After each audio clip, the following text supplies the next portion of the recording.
林佑应该是世界上最萌的猎手了，他体型不大，站起来还没你的小臂长，圆脑袋短腿，一脸我真可爱的无辜表情。如果只看外表，你很难把他和捕食者联系在一起，但在野外，林佑却是个标准的冷酷杀手。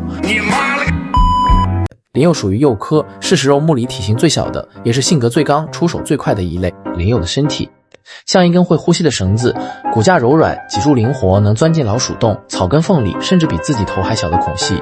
对啮齿动物来说，洞不是避难所，而是死路。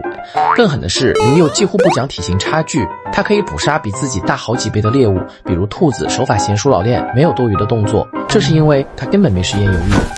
由于他的新陈代谢非常快，林佑几乎一直处在饿的状态。为了维持体温和活动量，他每天要吃掉接近自己体重一半的食物。